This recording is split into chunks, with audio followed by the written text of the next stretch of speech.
Mis queridos hermanos, tengan todos un buen día. Hoy es miércoles 10 de enero de este año 2024. Le damos gracias al Señor por este nuevo día que nos concede. En este día es necesario pedir el Espíritu Santo para que Él nos conduzca a la verdad de la palabra. Y en la palabra del Señor, hoy pongamos toda nuestra fe y nuestra esperanza. El Señor es bueno y siempre está llamándonos, como hoy llama al niño Samuel, para mostrarle sus planes. Lectura del Santo Evangelio según San Marcos. Gloria a ti, Señor. En aquel tiempo, al salir Jesús de la sinagoga, fue con Santiago y Juan a casa de Simón y Andrés.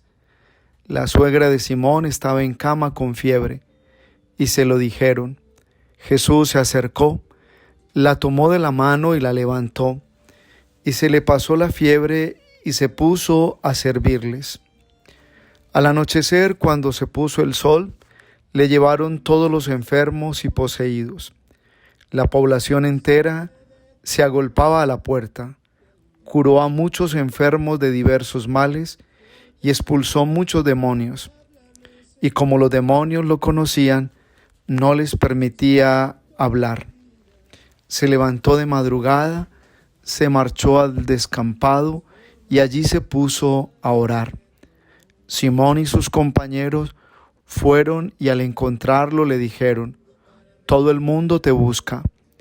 Él respondió: «Vámonos a otra parte, a las aldeas cercanas, para predicar también allí, que para eso he venido». Así recorrió toda Galilea, predicando en las sinagogas y expulsando los demonios. Palabra del Señor. Gloria a ti, Señor Jesús.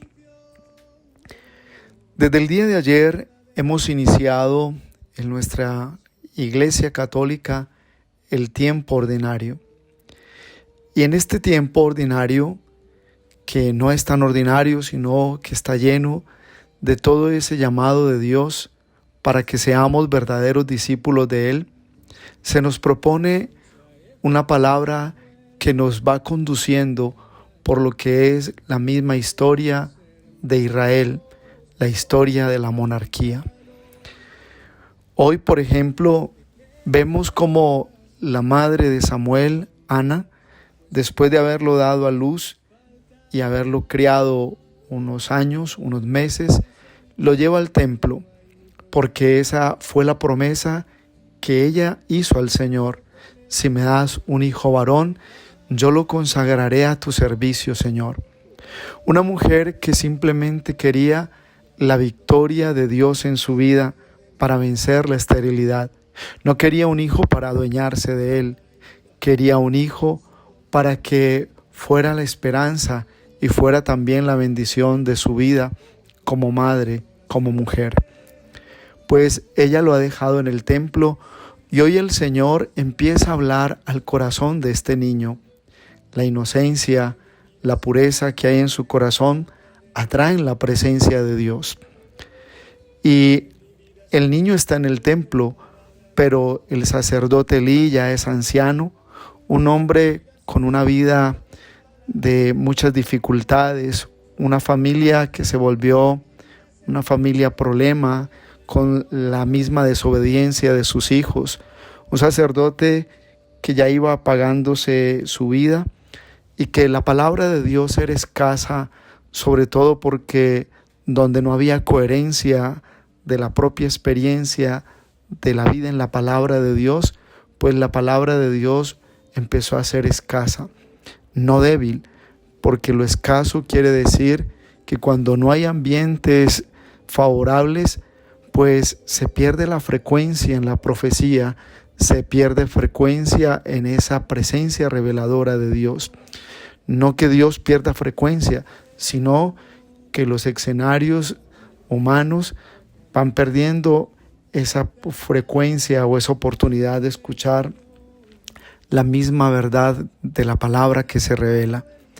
El niño no conocía la palabra del Señor, el niño no conocía al Señor y necesitaba quien lo orientara.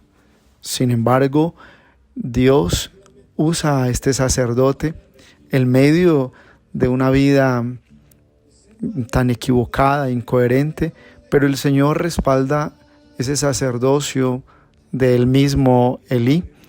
Y cuando a la tercera vez Elí comprende que es Dios quien está llamando al niño, el mismo Elí le dice: si vuelves a escuchar la voz, vas a decir: habla, Señor, que tu siervo escucha. Pues esta es la verdadera historia del niño Samuel, que va a ser respaldado por Dios como profeta y también como sacerdote.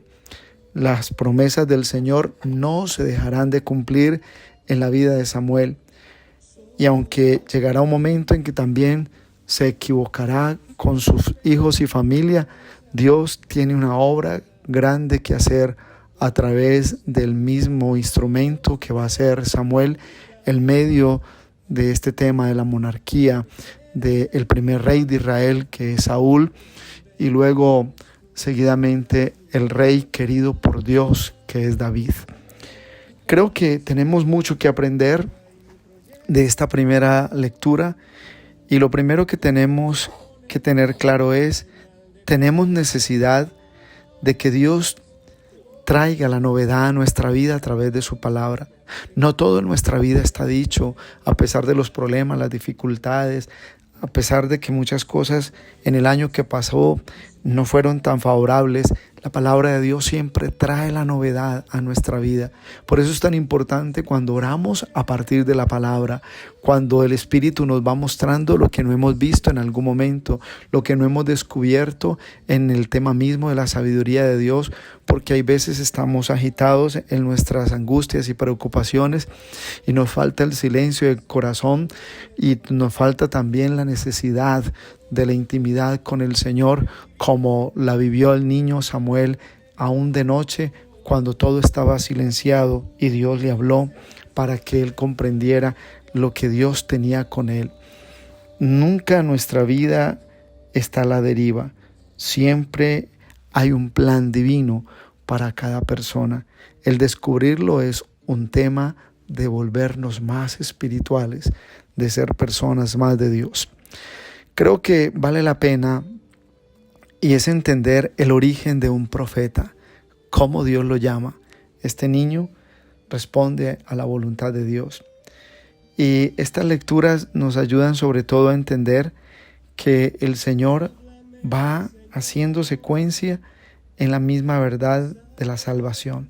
Necesitamos descansar en Dios, estar atentos a su palabra en los días que vienen, estar dispuestos a la obediencia a la palabra, estar dispuestos a que la enseñanza de la palabra transforme nuestra manera de pensar y nos desarme en hábitos que están siendo obstáculos ante el hecho de la bendición que ya Dios tiene para cada uno de nosotros durante los días futuros. Por eso el evangelio de hoy es un evangelio muy especial, sobre todo porque el Señor, así como se acercó a la vida de Samuel, hoy se acerca a la vida de muchos enfermos. Lo que más quiere Jesús es sanar, liberar. Hoy lo vemos en el evangelio, y es haciendo presente el poder del Padre, porque el poder del Padre siempre está para dar vida, para renovar nuestra existencia, sanar nuestros cuerpos. Eso es lo que quiere Cristo, pero también liberarnos del mal, del pecado que ata. Jesús se enfrenta a los espíritus malignos en el evangelio de este día como la mejor expresión de que les llegó su hora, de que no hay un eterno mal, ni hay una eterna obra del demonio, cuando hay personas con fe que luchan en la firmeza de la palabra de Dios y han aprendido a madurar su vida de la fe dependiendo solo de Dios. El Espíritu Santo nos sana, nos transforma. El Espíritu Santo nos renueva y quiere todos los días acompañarnos. Por eso, abrir nuestro corazón hoy a Jesús para que Él sane como médico de alma y cuerpo, es la mejor actitud, la mejor disposición. El Señor quiere sanarnos porque Él quiere que poseamos la alegría de su reino, que sintamos que Dios está por encima de todos los problemas y enfermedades. Que sea el Señor hoy quien llene nuestro corazón de su gracia, de su fuego, y que hoy podamos dejar claro que hay una obra que el Señor quiere hacer, y es la obra misma de convertir nuestra vida. Sanos le serviremos al Señor, y también desde el momento de la enfermedad aprendemos a leer la voluntad de Dios para que nuestra fe crezca mucho más en su designio. El Espíritu Santo que nos sana, nos transforma. Muchas veces a lo largo de la historia, lo más sagrado ha quedado en manos de quienes de una u otra forma cuestionamos o interpelamos su función. Pero Dios se encargará de hacer la obra en cada lugar, en cada espacio. La palabra de Dios nadie la puede detener, y ella tiene un propósito en la medida en que llega a los corazones que han aprendido también a creer solo en Dios. Que el Señor hoy renueve nuestra vida, y como hoy nos ha dado ese testimonio de que Él, sanando la suegra de Pedro, la levanta, le impone las manos para que ella sienta el poder de Dios, así también nosotros hoy tengamos la confianza en Jesús, que está presente en la Eucaristía, a quien comemos con tanta fe, y dejar que Él haga su obra en nosotros. Que el Señor nos anime y nos dé la fortaleza para cumplir sus designios. Que este día esté lleno de la providencia de Dios, para creer en el médico que sana y nos invita a la oración. Jesús se ha ido a la montaña a orar después de haber sanado muchos enfermos, a estar en la intimidad con el Padre, porque una vida con oración es una vida que vence, que somete las dificultades y que aprende a dar pasos adelante, aún caminando en fe, esperándolo todo en Dios. Y la bendición de Dios Todopoderoso, Padre, Hijo, Espíritu Santo, descienda sobre ustedes y los acompañe siempre. Un abrazo en Cristo Jesús y bendecido miércoles para todos. No olvidemos hacer la coronilla al glorioso patriarca San José.